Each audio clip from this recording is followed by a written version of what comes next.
Very good afternoon to all, and it's a grateful for being here among all stalwarts on and off the stage, and special greetings to our mentor Anil Razdanji and all the other stalwarts here.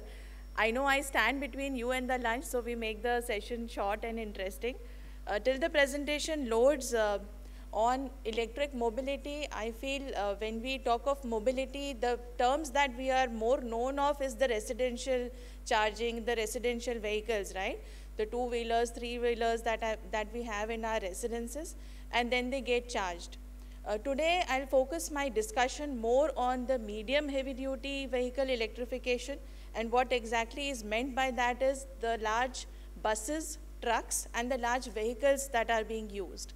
And why these are important, because I know our previous speakers had talked about energy transition. When we talk of the different energy transition, more and more integration of renewables and so on, our main motto, of course, with the technical, commercial, other parameters is also to look at the sustainability aspect of it. That is, we take care of the carbon emissions that they are generating. Now, when we talk of medium heavy duty vehicles, for example, if I say they might be 10% of the total transport, but then they account to almost 30% of the emissions. So the kind of impact they have on emissions is very, very high. And the background reason remains is that they have a very high kind of power consumption. Now, for all our conventional vehicles, we are all very well known. We have hazardous area classification being there. You go to a petrol pump, you get your petrol filled, and then you are back. In case of EV, it becomes a very, very typical load, more for MHD, the medium heavy duty vehicles, because they would ask for huge power. And when we say that, it is not connecting to the lowest distribution side of the network, but maybe to your medium voltage or a sub-transmission kind of level of network and so on. Now, coming to the importance of these MHDs, we will also talk of, my co-speakers had mentioned certain countries, right? So right now we are in part of executing a thought leadership paper series. It is 3 of them. We are conducting surveys of many significant stakeholders through the globe. So we have fleet owners, those who operate it, we have utilities across the globe and so on. And somehow when I stand in India, I'm very optimistic about India as a country. And I feel all the different countries that we talked about, there is no single country who might have reached a complete mature state. Rather, there are certain pioneer markets which we have, like China, like US, and the European nations. There are also some emerging ones like we have India, Australia, and so on. And when we look at these regions, from a very high level kind of perspective, we would see that, for example, China, one of our co-speakers mentioned, they had a very well-placed national level policy where they wanted intentionally those cities, those charging stations to be set up and so on. In case of US, we would see that there are policies laid out, they might be fragmented. There are some town areas, some areas like California, some states out there who do have a very well-defined policy. At the same time, if you see the government funding, those imperatives, those motivations are very strong in some of those areas, where if you talk to utility owners, they would have a very clear guideline that when we are setting up a EV charging infrastructure, this is the kind of incentive we get from the government. These are the kind of make-ready programs.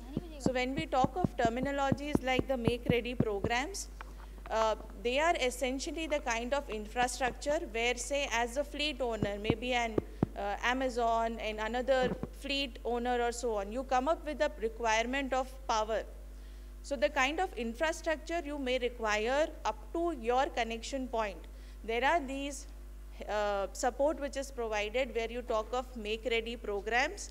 And this also brings us to another important aspect, that in India, when we talk of the transmission utilities, as a transmission planning engineer, we are very well placed, and we would say start planning 5 to 10 years ahead of what we require, right? That's the time it will take to get approved and build and some land approvals and so on. When we talk of these electrification, these are impacting more of the sub-transmission or the medium level utilities, and that's where the planning has to get more and more proactive. And when we say these about the incentives on the US, we have also heard of the recent political certain, rollbacks of some policies and so on. So there are definitely some kind of disruptions or some rollbacks that we see, but it might be short term. We don't see in the long term, there are policies like sustainability, renewable, or EVs which should be taken aback. Coming to regions like Europe and Australia and India, I think we are on the right pace where, of course, the present demand that we have, that is something which is quite manageable by our existing system. But as we go ahead, 2030, 2035, the quantum increases, the impact of these vehicles is going to increase, and that's where we are standing at the right point where we have to clearly and very closely collaborate between the fleet, between the utility and different stakeholders, that we plan that infrastructure. The infrastructure gap that exists has to be met much proactively. Also saying that we talk of all these different regions. In countries like India, there could be models like swappable battery that may be more prevalent, looking at the kind of population that we have, the usage that we have, the number of vehicles and the distances between our different hubs, the transport hubs. That is also some aspect that we consider.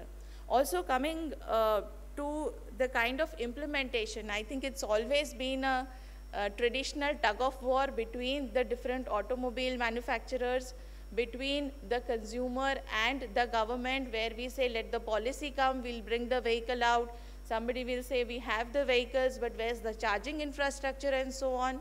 And that's where the term like energy anxiety, cost anxiety, charge anxiety, they are being coined, and technically we do use these terminologies to ascertain the kind of concerns that different utility stakeholders that may have.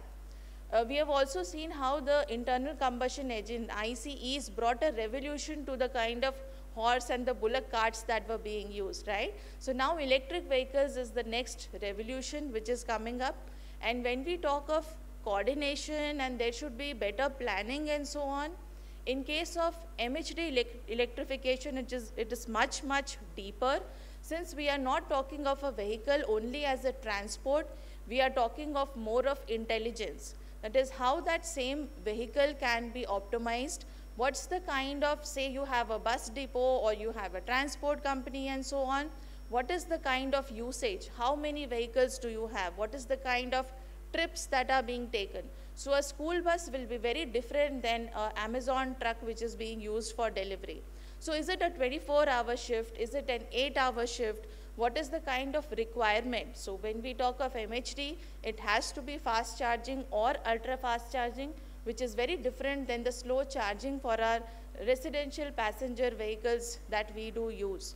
So more than just being a transport, how can it be utilized to manage, how AI can be used, how there can be more and more kind of management systems into the network, where the same vehicle when required, V2G, can it become a source of vehicle to a grid integration, where one of my co-speakers did mention the example of Texas, right?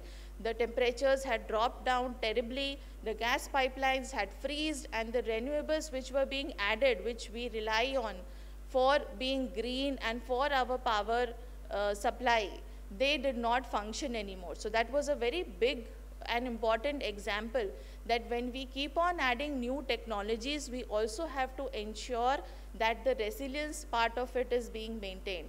So in cases if required, if there's a blackout, can the same vehicle give a certain amount of power back to the grid? And when we say this amount of power, it will be the auxiliary or the very main essential kind of components that we are talking about, maybe your relay control system panels and so on.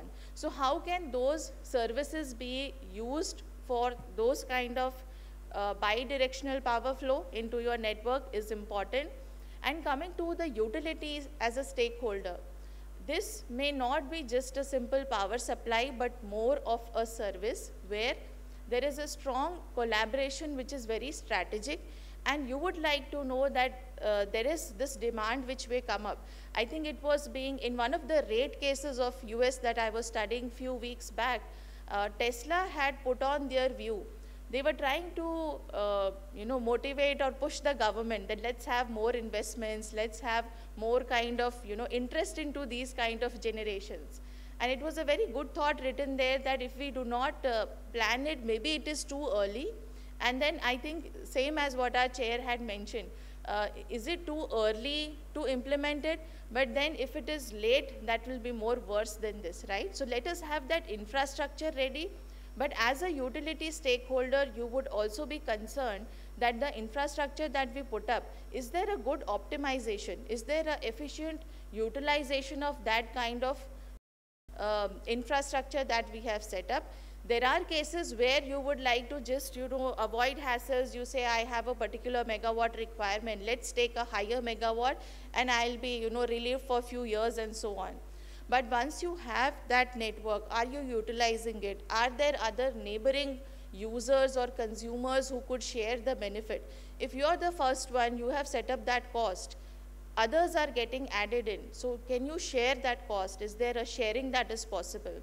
How does that coordinated planning work very well is going to be very, very important for the MHD electrification. Since the quantum is huge, the planning is a little bit not that serious, which we take for the transmission utilities and so on.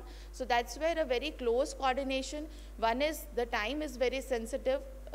It's to go with the timeline.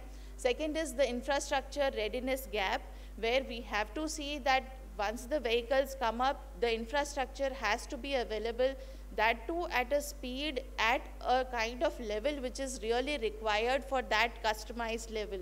I think in one of the discussions a few months back, there were one of the states who have a very good quantum of EV, but they are not that well planned in their kind of utility availability, right? There are times where there are certain vehicles being set up for testing, but then the location doesn't have power at all.